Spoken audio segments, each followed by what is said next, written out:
Thanks, Kirsten. It's really great to be here. I think of South by Southwest as being a bit of a milestone place for me. Last year at South by Southwest, this was my first day back from maternity leave, was getting on stage and doing a presentation here. And this year, it's my first trip without bringing my baby with me. So kind of big personal milestones for me at South by Southwest. Thanks for sharing them with me. I appreciate it. But I'm very excited to share with you some of the things that we are working on at PBS Kids. We are always trying to think about what's next and what else we can do to further education. I'm sure that you are familiar with our legacy.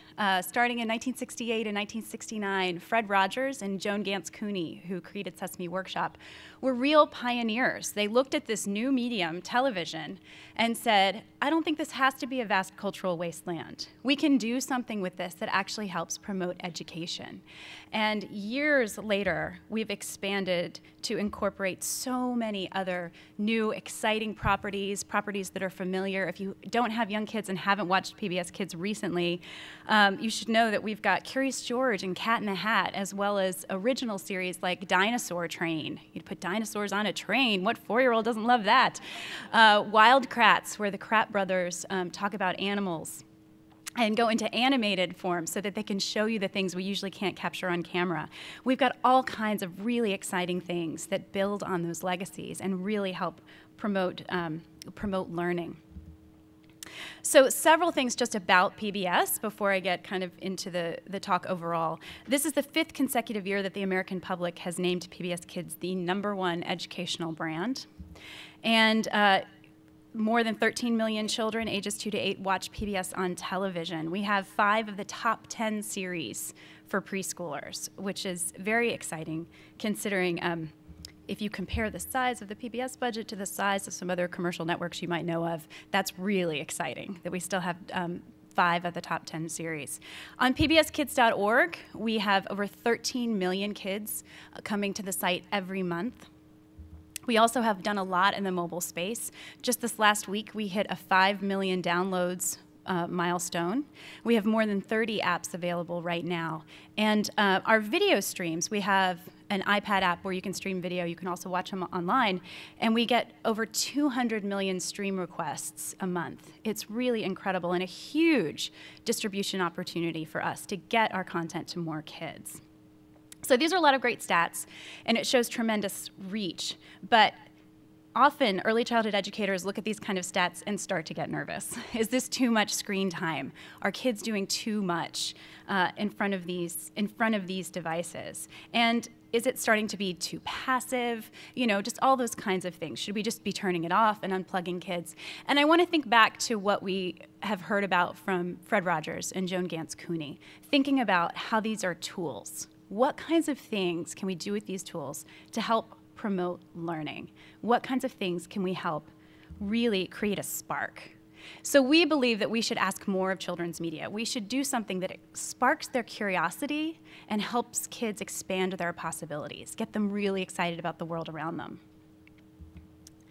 So one of the ways we do that is by choosing the right producers. When they come into PBS, they can't just pitch a TV show. They've got to pitch a whole world.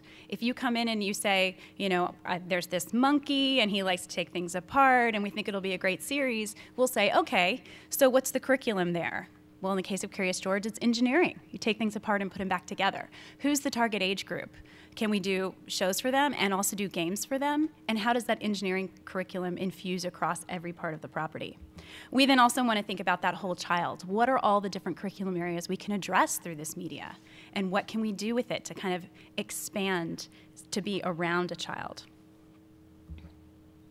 So today I'm going to get a little bit more into the weeds on some of the day-to-day production that we do. First, I want to talk about kids and play and the importance of play in their lives, and then get a little bit more into games. And the way I've said this is games and simplicity and games and complexity. How do we make sure that these games are created in such a way that kids not only engage with them, but also can really learn from them? And then how do we spark that curiosity, get that passion so that kids can step away from these screens and do things in the real world? So first up, the importance of play, one of my favorite quotes from Fred Rogers, that play gives children a chance to practice what they're learning. Play is a child's work. This is the way that they see things in the world and play it out to make sense of it, to try to learn those skills. We know that they take what they learn and make it into new forms of play. They expand on it. They experiment with it. It's a really great opportunity for kids to play with skills. So we know it reinforces learning, and it can reinforce learning away from screens. It can reinforce learning as kids are playing board games. But we also believe that it can help reinforce learning when it is happening in a screen environment. And I mentioned earlier that often this is where people get nervous. Is it too much? There's so many things. There's a proliferation of devices out there. But these are all tools, and there's a possibility, there's potential for what we can do with them to help kids use that play to get them excited about education.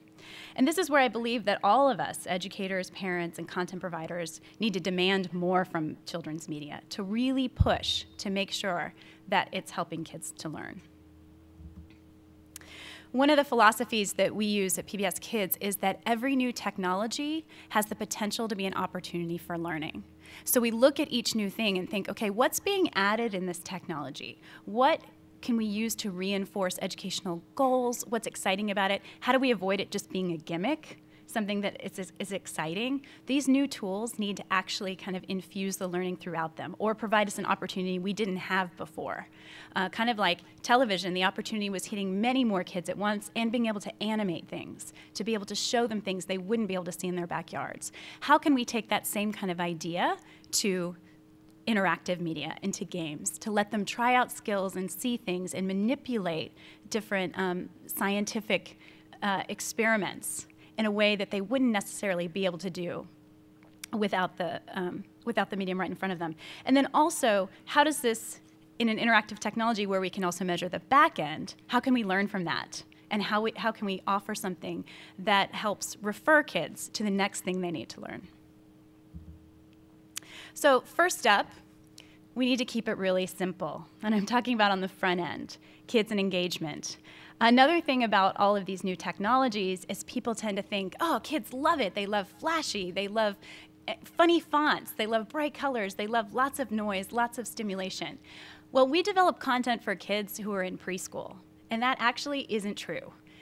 Kids still need really simple environments, and I want to tell you a few stories related to that.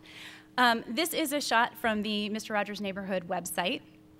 And when I first started at PBS, it was 1999.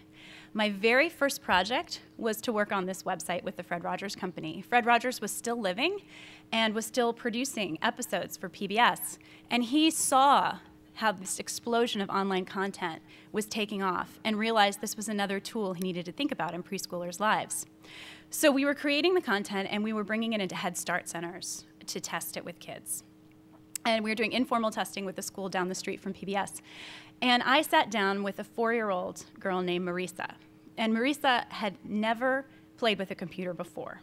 She said she'd seen one, but she was very reluctant to come very close to the screen. So I put my hand on the mouse with her, and we were kind of like, I was showing her how you could move it around. We were clicking on things. She wanted to go to the neighborhood of make-believe. She knew Mr. Rogers' Neighborhood. And she moved the mouse over by herself over X the Owl.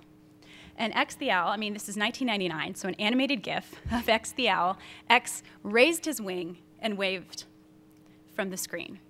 Marisa went, oh, dropped the mouse, jumped up from the table, stood up, and waved back at X, just like this.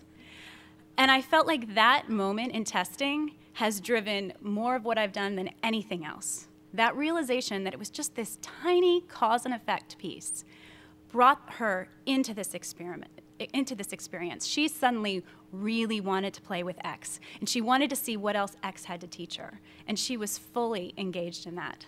She wanted to be a part of it and wanted to play with these characters. And that's really simple. That's a very small thing we can do to help bring kids into the experience. Another thing that we have thought about a lot is color and placement. I promise I'm not going to get too much into the technical design details, but I think this is a really interesting example. This was around 2005. We were doing tests with younger kids and older kids to try to get a sense of the ways that they navigated and what was different. We already knew some things, like that 5-and-a-half-year-olds still have some trouble with scrolling. You know, that doesn't really come until 6. We knew about numbers of items on a page, but we hadn't done anything that was like this, that was looking at color and layout specifically. So this was the games page as we had it right then on PBS Kids. Kind of, we called it Nursery School Blue. Several options for kids to play with, a little wind-up mouse. And this was the design that we looked at to do for the older kids. And I remember our designer bringing this to us, the creative director, to put it in front of me, and he goes, "This is the new hotness. Check this out. Bright orange. Look at this joystick. Kids are going to love this. This is so fun. And I think this is going to transcend age." So we put it in front of the kids. And all of the kids who were 6 years old and younger chose the blue one, to the point that they were visibly startled by the orange page. They wanted to close it out. And when we said, you know, what's going on? Why don't you like this page? They were like, it's too much. They still wanted it to be simple, laid out for them, clean. They were still easing into this world, and they didn't want too much in their face. What I think is particularly interesting about this is that the orange page actually has fewer options on it than the blue page, but it still made a really big difference to these kids. So we think about those kinds of things every day, and I take both of those stories and put them together into an activity we very recently launched, which was an iPad app for the show Daniel Tiger's Neighborhood.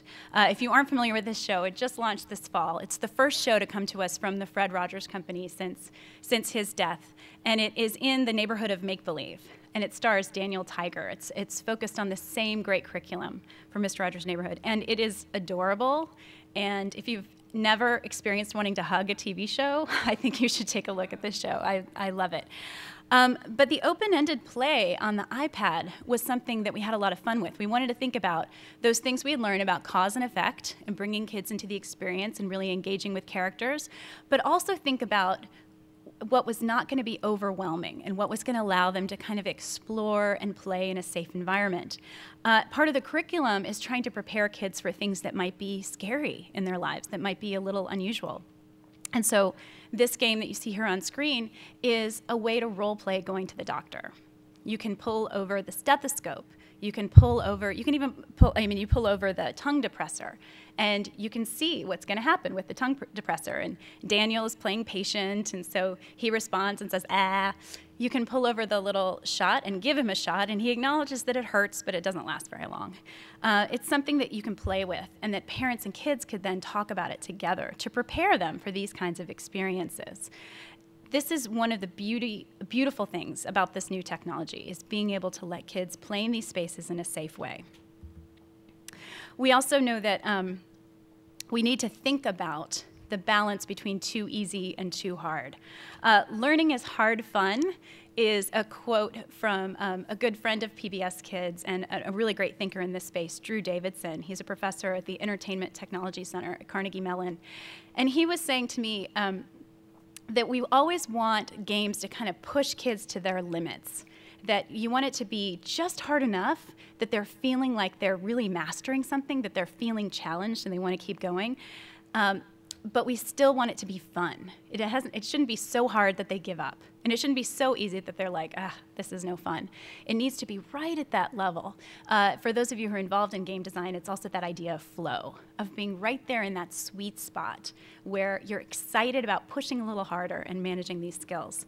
So one of the ways we play with that is with self-leveling games. This is a game from Curious George, and it's called Feed Gnocchi.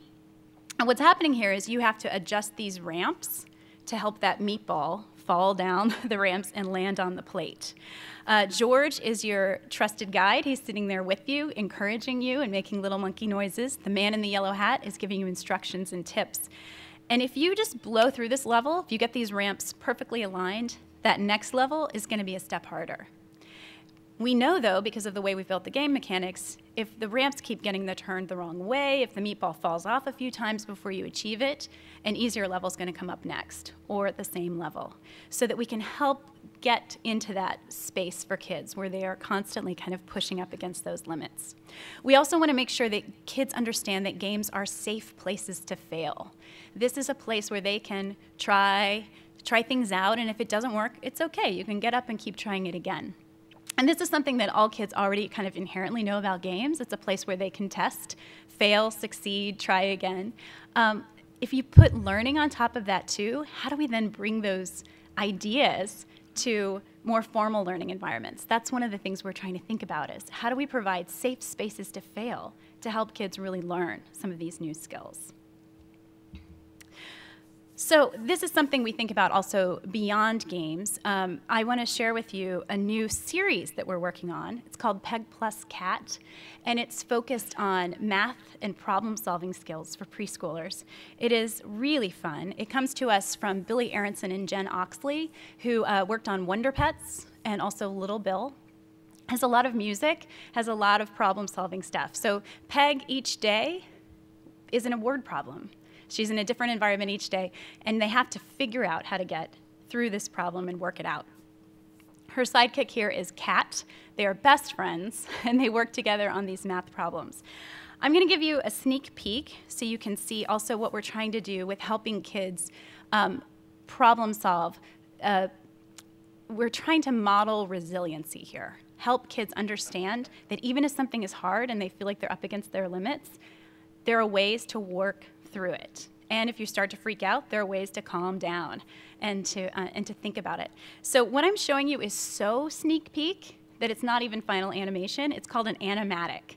So I'm going to start the video, and you all are going to think, oh, this is broken. The video is not playing. No, it's really right. But what you're going to see is the audio isn't fully mixed. It's not colored in yet, but you're going to get what's going on. So here we go. The same exact thing until we make 5 lines in the sand. Easy! Kinda. We have to do it very carefully so we don't make any mistakes. Okay. Put the stick on the line and mark the other end. That makes 2. Do it again. Now put the stick on the line and mark the other end. That makes 3. Do it again. You need accuracy with each stick you place. Hold it down carefully. Don't you leave any space. And if we're precise, and we take our time, 2 will measure to bury treasure. Put the stick on the line and mark the other end. That makes... Hey, what happened? A wave came up and washed our measuring stick away. What? I think we've got a big problem. Oh, my stick! The stick is gone. My sweet stick! It's probably drifted all the way to China by now. My beautiful stick! We've lost our only chance at finding the buried treasure. No! And I've lost the best dancing partner I ever had. We were exactly the same height. No! That's it! You and the stick were exactly the same height. I know. And since height standing up is the same as length lying down, we don't need the stick to measure our way to the treasure. We can use your body instead. This body? Let's try it. But remember, we have to be very careful. Measuring with cats is a tricky trick. Lie straight and still. Okay. Think like a stick. I'm a stick. Feet on the line, no space between. I'll mark your ears. Stay calm and serene. Sorry. If we've got patience, And I stay still. 2 will measure to bury treasure. Yay! Keep your feet on the line, now mark the other end. We've got 4, do it again. Now put your feet on the line, and what a shock. That makes 5. Here's the big old rock. It worked! And so, problem solved. The problem is solved. We solved the problem. Problem solved. Yes, isn't that fun? So obviously this episode is working with non-standard measurement. And this was the first problem that they encountered within this word problem they're living in on this pirate island. As the problems progress and things get bigger, Peg not only says, this is a big problem, she starts freaking out. And that's where she begins modeling some of the behaviors of finding ways to calm down so that she can think about the problem carefully. So what she's going to do in each episode is be reminded that she needs to count backwards from 5 and take a deep breath, and she can figure this out.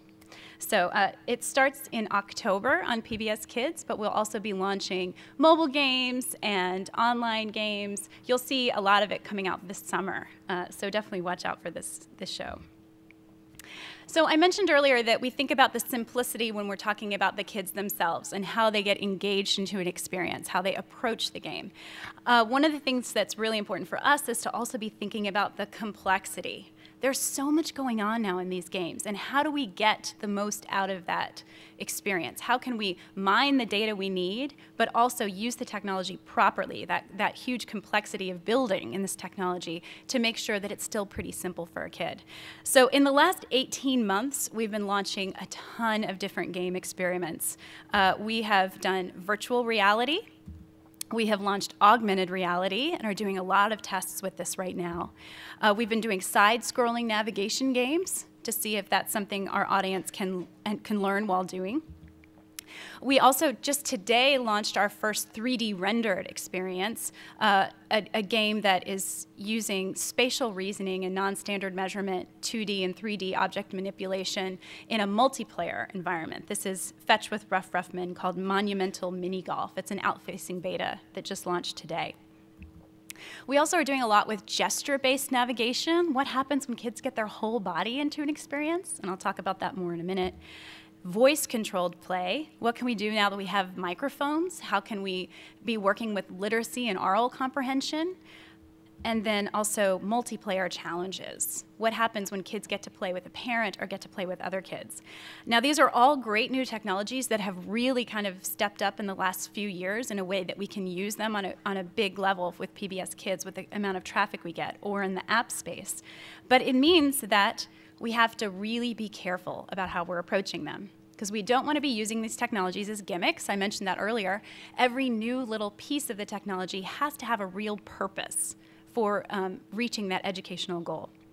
And we also just need to make sure it's usable by kids. How are they engaging with these new technologies? What works and what doesn't? One of my favorite moments from testing when we were starting out with augmented reality is taking some of the augmented reality games that were already out there and watching kids play with them. And if you haven't experienced augmented reality, it's basically the idea of taking like a mobile device, looking through the camera at a real world environment, and then something virtual pops in. So we've been doing it with a game where kids are doing math problems and then 3D rendered pieces of sushi come up. It makes sense in the game. It's a lot of fun. It's called Lunch Rush from Fetch with Ruff Ruffman. So we've been doing it with that kind of thing to work on math problems and for kids to do spatial reasoning with it. But as we were watching this testing, we realized that all of the augmented reality games were being built from a grown-up perspective, even if they were supposed to be for games. In testing, the kids couldn't get far enough away from the card that they needed to render that experience in order to play the game. We ended up having to have kids stand on chairs and look down at a table. It was like a liability nightmare in testing. But those are the kinds of things we've got to think about when we're building content for kids, is the perspective they're going to be using. I want to walk through a few specific examples for you. We've been building content for quite some time for interactive whiteboards and making sure that our online games are rendered properly so that they can work well in a one-to-many classroom experience. And it's this quote here from a preschool teacher that kind of tipped us off to thinking more about that whole body movement. I think being able to use the whole body versus sitting, sometimes just they need their whole bodies to learn. So several teachers were saying to us, when kids come up and play with this in the classroom, I'm seeing a level of engagement and focus that I don't necessarily see when they're just in their chairs. So then we started thinking about the fact that so many devices now have a camera on them. And if you have that camera, you can start doing gesture-based navigation. So this is one of the very first games that we developed using this. If you happen to come to my talk last year, this is a video that I showed then. I think it's the only repeat from last year, but it's well worth it, and I have some new realizations about it since we looked at it last year. So let me set it up for you. This is from the Wildcat site, our first gesture-based game, and basically the instructions were use your arm to make the caracal jump to catch birds. So you're trying to feed this big cat. And your arm then was supposed to kind of indicate when the cat should jump so you could get the birds. In this case, Gabe, that's his name, in testing, decided that he could do more than just use his arm. And I'd like you to also watch his little brother in the background during this. Bonus! Great job. The number at the top of the screen always tells you how many So you hear the microphone? He's whacking the table because he's jumping up and down so hard.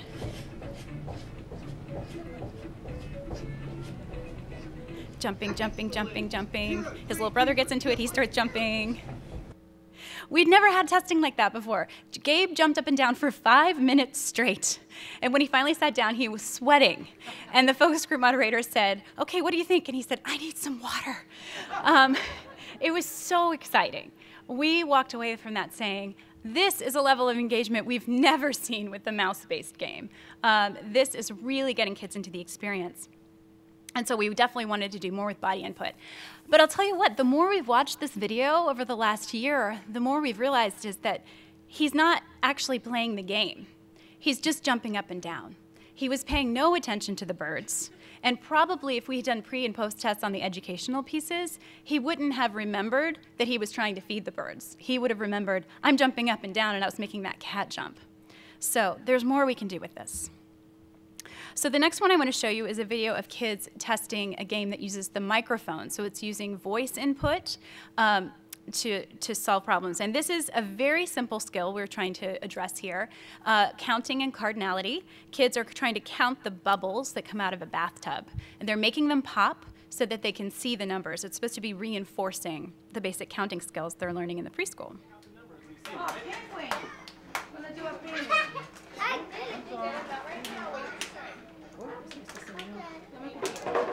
I'm sorry, excuse me.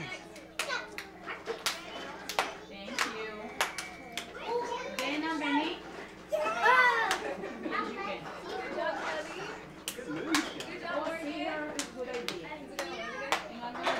It's another little clear indicator of engagement in her dancing when she wins. What are you gonna do? Yes! Yes! That's what we want kids to do after every game. Woohoo! I win! The preschool teachers who were watching this said that actually they had been doing a counting activity earlier that day, and kids brought that to this experience. They recognized what they were doing with counting, and being able to count those bubbles was actually helping reinforce those skills. We moved away to the kids' faces because we were specifically trying to look for engagement at that point. It looked like they were clapping a lot, but they actually were clapping in time with the bubbles. So a little bit more closely aligned, but a very, very simple skill. So we felt like, okay, we've done a good job with that one. How do we take it to more complex play? So here's another game from Wild Kratts. It's called Going Batty. And in this one, we're trying to help kids remember different characteristics about animals. And so literally the game is using that camera to help kids mimic animal behavior. You'll see again kind of a moment of engagement at the beginning. Noah here is 5 years old, and he took a field trip to the PBS Kids offices to do some testing with us with this game. And you'll see, I'm going to show you the part that showed some real mastery of the skill, and then I'll tell you about what happened afterwards. Can we turn up the volume a little bit? In this level, the bat will need to use its wings to fly out of the roost and track down its mosquito meal. Put your arms to your sides and flap them up and down to make the bat fly. Keep the arrow in the green section before the time runs out.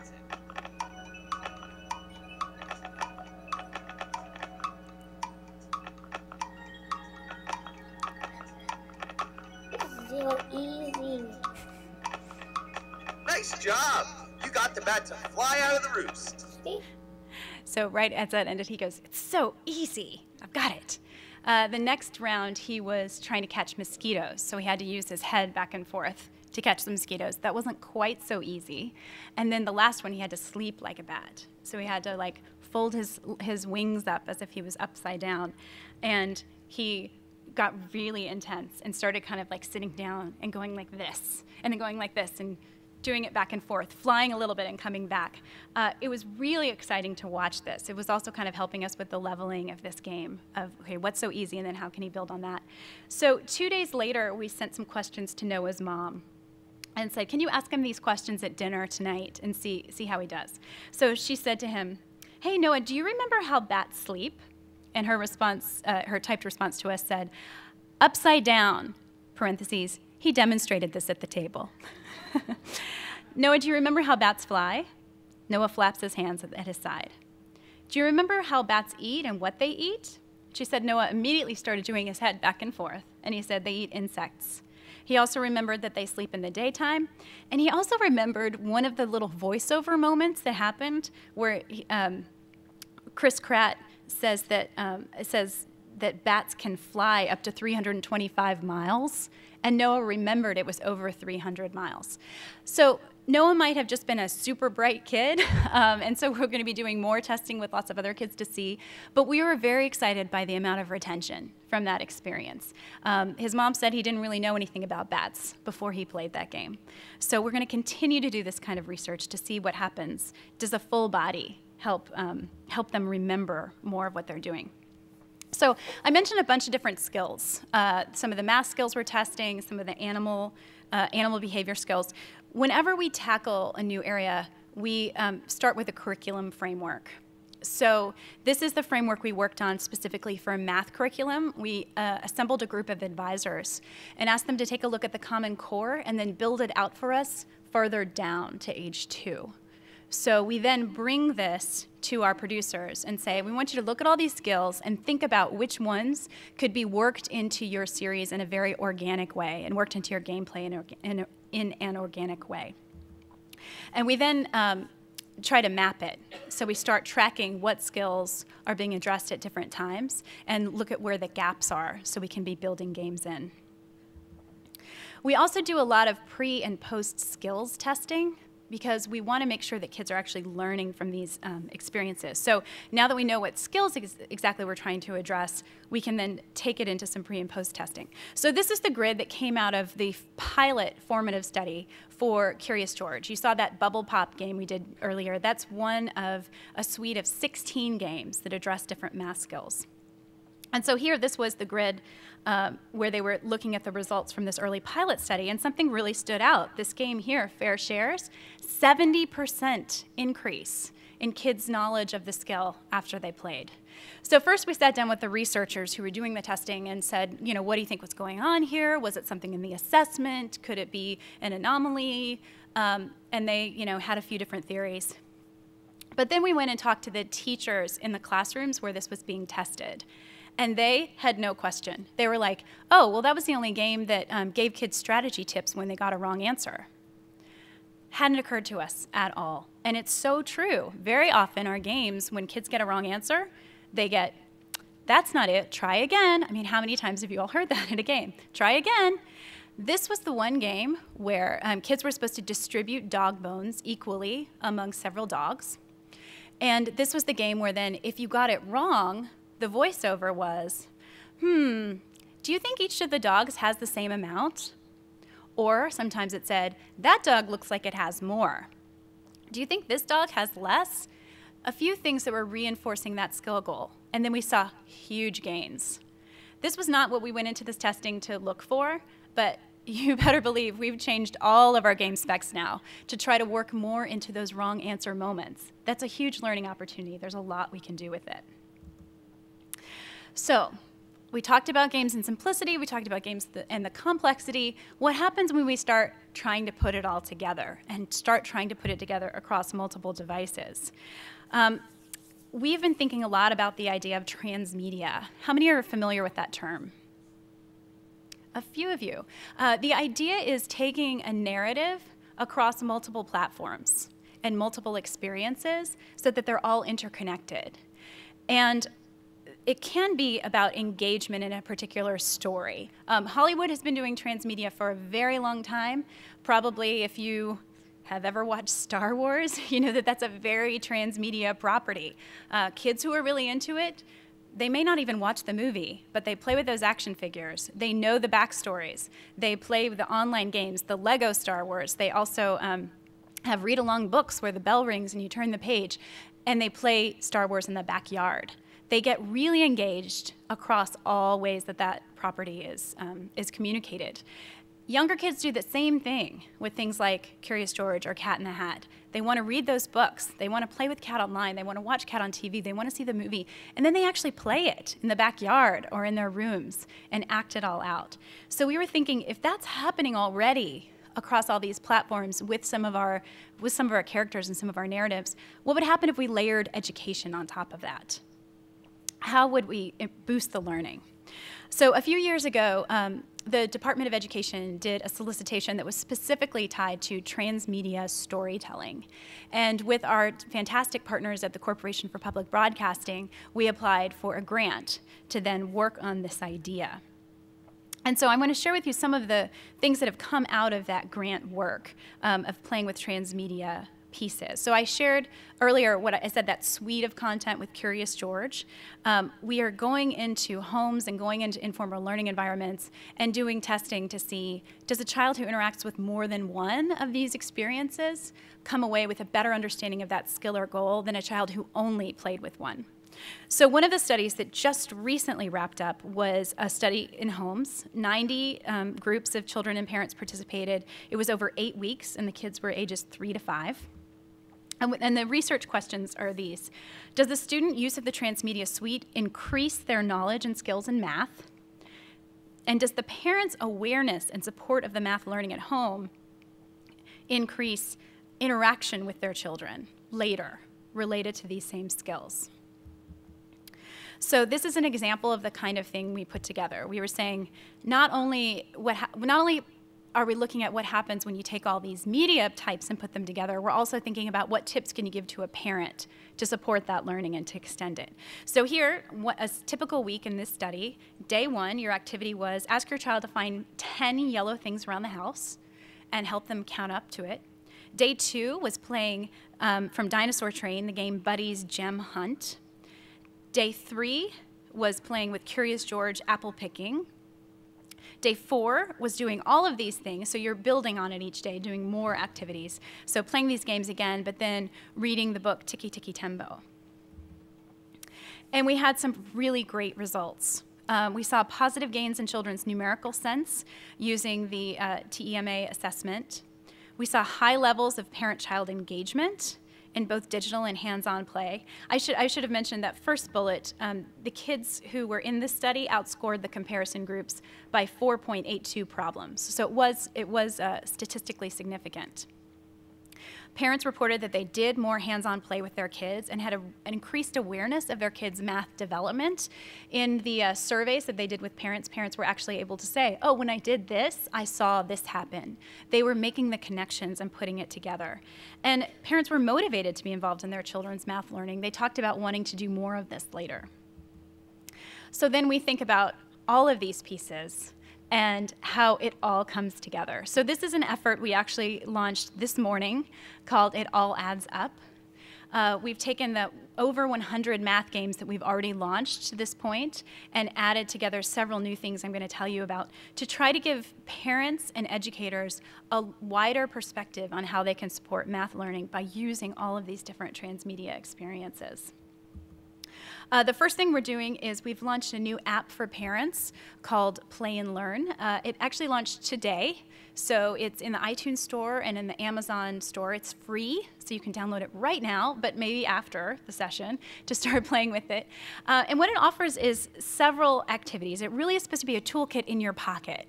Activity ideas that you can do in different environments where you might naturally be with your kids. So if you look across the top there, you can play in a library, at the park, in a restaurant. There's a bath time section that I think is great. Birthday parties, things you can do at a birthday party that support math development. And some of the things it offers, first of all, are actual digital games that you play on the iPad, iPhone, or an Android device where you are reinforcing some math skills. So this game here, you're doing math and literacy. You're trying to serve cake to a snake. And it's one-to-one correlation and counting. You've got to put one piece of cake on each plate. So something you would do with a preschooler together. So it's meant to be a parent-child activity. But then we also have activities divided by age group for parents to do then away from any screen. So if this takes place in a restaurant, you're feeding cake to a snake, what are some things you can do in a restaurant with your child? What's always on a restaurant table? Usually you've got sugar packets. This is a great opportunity for a sorting activity. And sorting is a huge early skill that needs to be addressed to get into deeper math education. Many of our advisors who help us work with low-income kids in the preschool arena say that this is a skill that a lot of kids come to their programs without understanding. And sorting is really critical. This is something we can all do at the table, is start playing with. Put the pink packets over here and the white packets over there, jumble them up and sort them out again. And kids think this is really fun. It's something they can do when they're out with their parents. We think if we put it all together, we can help parents extend that learning everywhere. And this is really critical because we know that parents are open to trying these kinds of skills, but they have big fears of math. PBS just recently did a survey with parents to get a better understanding of how parents viewed math and math in their kids' lives. So hopefully you can read this, but parents give less value to math skills as a great predictor of achievement later in life than they do to literacy or the ability to pay attention and work hard. Now, I'm definitely not discounting literacy. This is a very important skill and something we've done a lot of focus on. But looking at this specifically, parents aren't realizing that math is also a really important early learning skill. Kids need to be able to address it. We realize that parents of younger kids, 2 to 4-year-olds, are much less likely to play math games with their kids than they are to do word games with their kids. And part of the thought is that parents don't realize that you can do a lot with math when kids are so young. Nearly 30% of parents also report anxiety about teaching math to their children. That's greater for moms and greater for parents who have lower educational levels themselves. Parents also tend to believe that the math their kids are learning in school is actually different from the math they learned and is being taught differently. And so that also provides this big barrier to them feeling like they can do math activities with their kids. But the good news is that 84% of parents believe it's important to play these kinds of games with their kids and that they can reinforce learning. So in addition to launching that Parents app and getting a lot of those activities out for informal educators to use and preschool teachers to use, we also have gathered a group of math experts that we call math mentors, who can be kind of a parent's hotline to math engagement with their kids. So they're going to be doing Twitter parties for PBS Kids, doing blog posts, going to be on Facebook pretty regularly to help answer questions about how to incorporate math activities. The goal here is to make every day, every moment a learning opportunity, that anywhere can be learning time. And we've aggregated all of this content together on pbskids.org/lab. So almost everything I showed you today is put there. Now, obviously, they're all also on pbskids.org, the way that kids go to get all of our content. But we wanted to put it together in a way that kind of helped parents and teachers make the connections across different curriculum areas. So this is a great place to go to see how it all comes together. This is also where we post all of those research studies. So if you want to learn more about the things that we have found through this research, please check it out. The full studies are listed there. The next big step for us is to think about all that data, all those things that are happening in the background, all of the things we're seeing as kids are playing with games. We can see how long it took them to get through a level. We can see how many tries they got before they got to a success screen. So how can we then funnel that into a way of tracking progress and giving some reports back to teachers and parents? This is the next big thing we're tackling, and a prototype of the progress tracker we're working on right now. And the goal is also to not only be able to indicate skill level, but say where kids might need to practice more skills and offer some activities that can help reinforce those skills and recommend other games that will help build on the lessons kids have learned already. So be watching for that, and we certainly will be announcing it pretty broadly as soon as it's available. We're trying to also do it across platforms, which is not something that's happening in many places yet. If we can see what kids look at the games they're doing on a phone and what they're doing on the computer and know what video clips they've watched, and parents can say, and I played this game with my kid, we're going to get a better view of kind of the transmedia world. So there's a lot going on. There are a lot of devices, and this is kind of everyone's fear, that Every device becomes a one-to-one experience, and people are completely plugged in, tuned out from each other. Going back to what I said right at the beginning, we believe that these are tools that can really spark curiosity. They can inspire passion. They can make you want to walk away from the screens and do something else. And that's really what we're trying to do, trying to promote parent-child and teacher-child engagement, child-to-child engagement with these different activities. And then also trying to see how they can take that learning away from the devices and play with those skills in a way that helps promote learning anywhere the kids are. It's a great way to think about using these tools to promote excitement in the world around them. So that's it. We have some time for some questions. We've got 2 microphones up here. If you'll have any questions, please make your way over there. Good, I see a few people standing up. Great. Hi, thanks so much. That was such an inspiring part. Oh, good. I was curious about your philosophy around content on the web experience on a tablet versus what you find when you visit the app versus what you find when you visit the website. And how much should it overlap? Your progress tracker, for example, does that also live within the app? Yes, that's the goal. The progress tracker is just in prototype right now, but the idea is that we should be able to connect all of these experiences. So yes, we are. We've asked producers to create a narrative that puts all of these, that connects all of these games. They're all standalone, but they also connect with each other. So it's not the same game that you played online now available in app form. There's an online game that promotes a specific skill, and then think about if you were to also work with that skill in a touchscreen environment, how would you approach the problem differently? And how would you think about that different kind of learner that's a little bit more like tactile?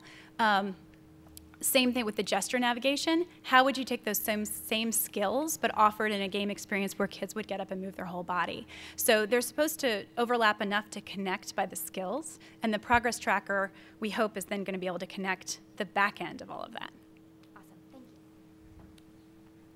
Hi, Dean Hyman from BrainPop. And as you may realize, BrainPop never really entered the preschool area, both because we're focused on the institutional kind of school market, and also, and this is where my question lies, because we still have some hesitation regarding screen time, and so I'm curious how you address that, at what age, how much you consider to be kind of safe or recommended, even if it's, you know, the best possible activity that they're doing. Right. And on a similar vein, how at the preschool age you've got that, you could think of them as being at home and interacting with the parents, or you can think of them in the preschool setting, and how does that influence your product kind of roadmap? I noticed interactive whiteboards that are clearly institutional, but beyond that. Sure. So first, to the question of screen time, yes, this is a big issue and something we think about all the time because we don't want to promote too much kind of plugged-in time. So what we really talk about and what we explain to parents is that we need to be working on a kid's media diet. You need to think about who your child is, what kinds of things engage them, and what kinds of things inspire them to do other things. So you might choose, I mean, most parents are very comfortable with the idea of setting limits on television. That's a screen time that they've kind of understood and probably grew up with themselves, having different limits on how much time they can watch. And we're asking parents to think about that same thing. Don't think of it as just TV time. It's now screen time. And you know your kid, how do you divide that up? How do you which kids get really into the iPad and then don't ever want to put it down? And how do you work with the limits there?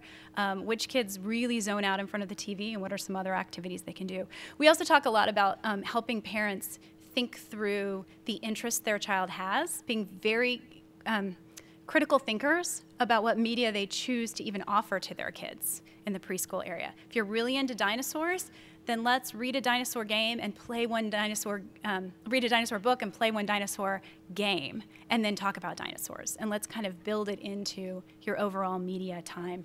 There's some great tips about this on the PBS Parents website. We have a guide for children in media that breaks it down by age group and offers kind of a roundup of all the research that's going on for each age group and screen time, and then makes some suggestions for making that.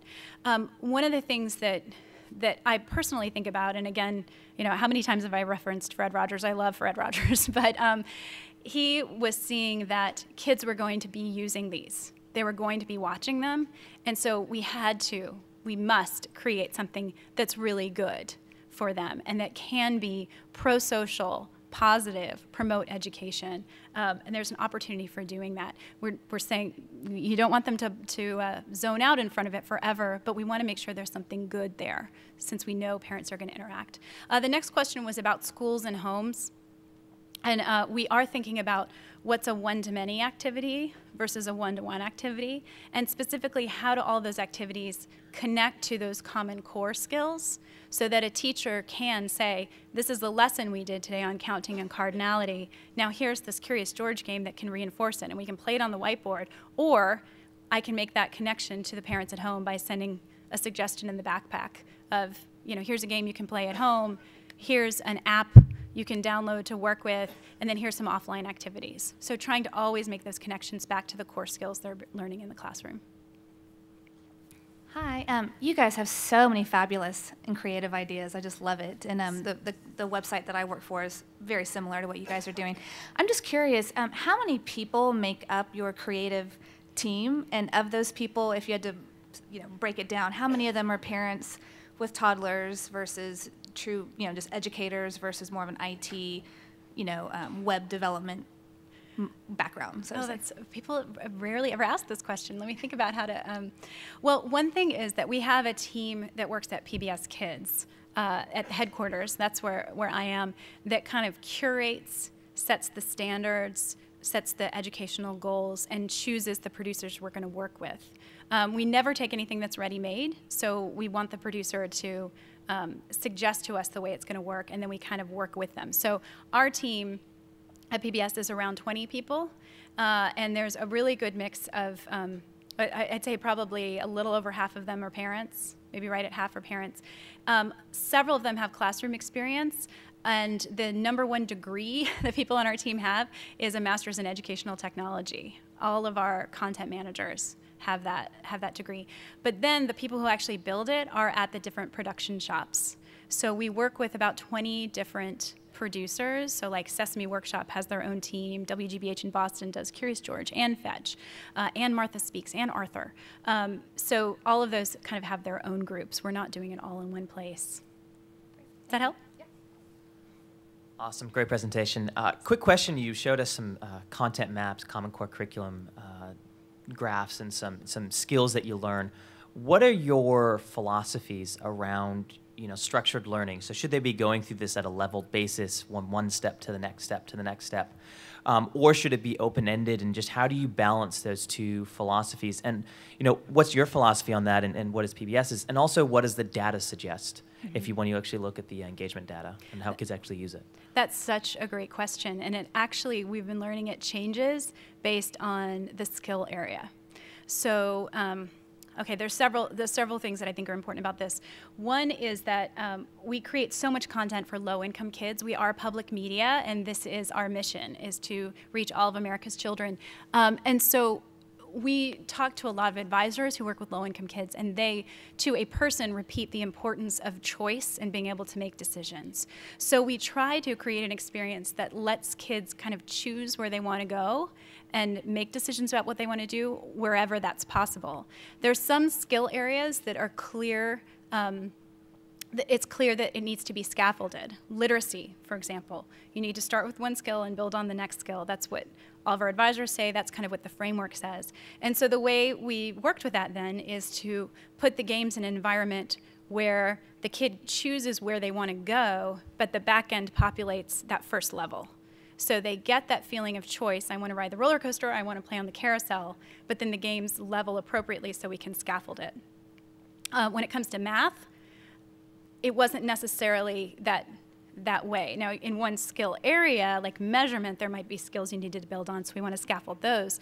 But kind of across the board, kids could really come in at different skills to jump into the math experience. So that's why the math framework I showed is a circle. The literacy framework is a rectangle. Science is probably going to be like an octagon or something like that.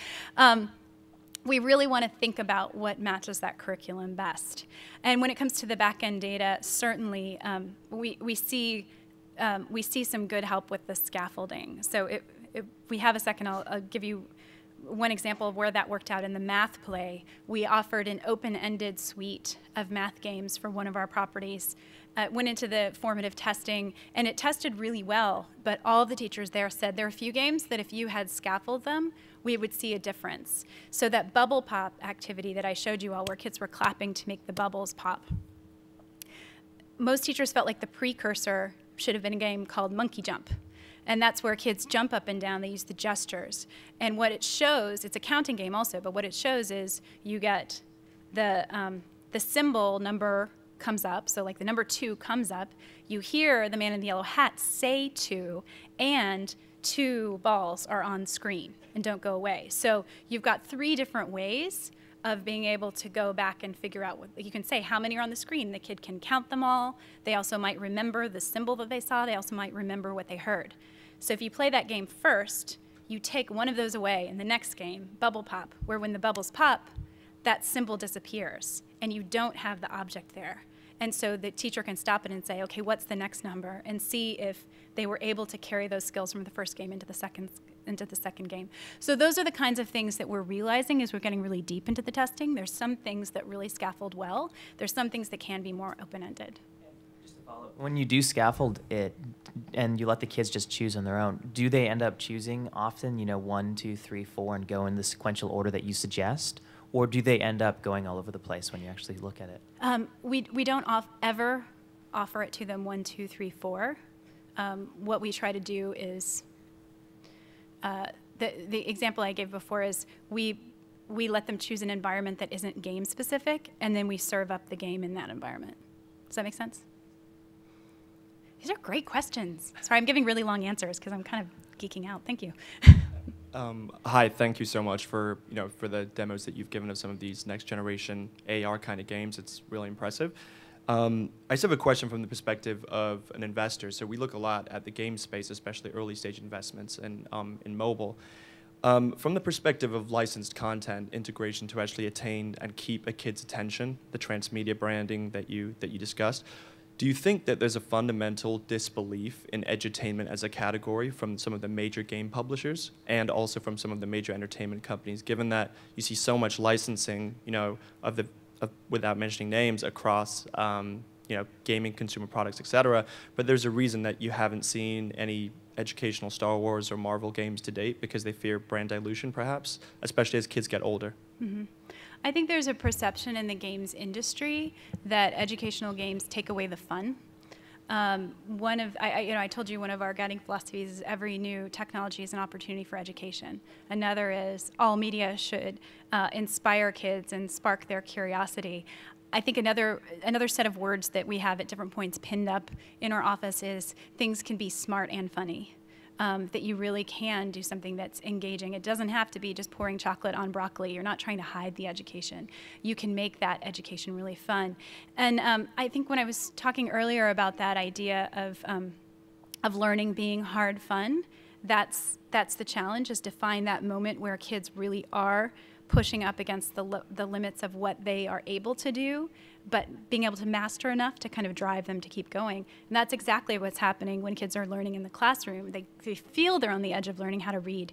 And for those of you who are in the classroom, kids get really excited when they're decoding that giant puzzle that all grown-ups can do. They can read this code and make it work. And as they're deciphering it, it's exciting. It's not boring unless they're having a really hard time with it.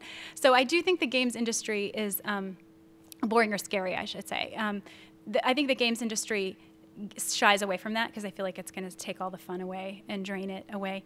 The other thing is, I think, like in the case of Star Wars, there's a little disconnect between like the potential for violence in content and also the fact that Star Wars is a narrative in itself that doesn't necessarily lend itself to specific curriculum areas, and that wouldn't be organic for that experience. That's why we're trying to start things from the ground up with these producers, make that educational possibility really organic in the storytelling. Hi, my name is Nick Langley. I'm a Director of Innovation for State University in Virginia, and my wife came with me to Austin, and she asked me to pay you a compliment. Because I have 6-year-old twins, a boy and a girl, and if it wasn't for them fighting over who could be Chris Pratt, or how WordGirl is the most important figure in their lives, their educational experience would have been different. And I share that as someone who grew up having a love of comic books, and it wasn't until I had a daughter that I realized so acutely how over-sexualized women were when I was growing up. And then once I had a girl, I thought, oh my goodness, I do not want Monster High girls in front of my daughter. And she fell in love with WordGirl. And I was so proud and felt very validated as a parent that A, she followed that, but B, that you had it available. And they play with the apps and they watch the shows. And I just want to say thank you for that, because it's very hard to find positive role models in that space, especially for young girls. Yeah, that's true. Thank you so much for sharing that.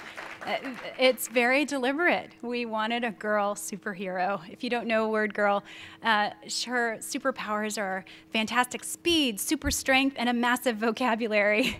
It's clearly an English major's kind of superhero. But she's great. She's really funny. And that's also one of the reasons why we were so excited about PEG plus CAD. Is we were putting a girl in the spotlight and a girl who's working with math. Those are the kinds of things we think we need to model, and it needs to be girls who look like themselves or look like girls that they know in their classrooms, so that they feel like this is someone I can be, they can connect. So that's great. Our advisory board is very focused on that topic, and we talk about it all the time. So I'm so happy to hear a story like that. Thank you. And I think we'll end on that great note. Thank you so much for joining me today.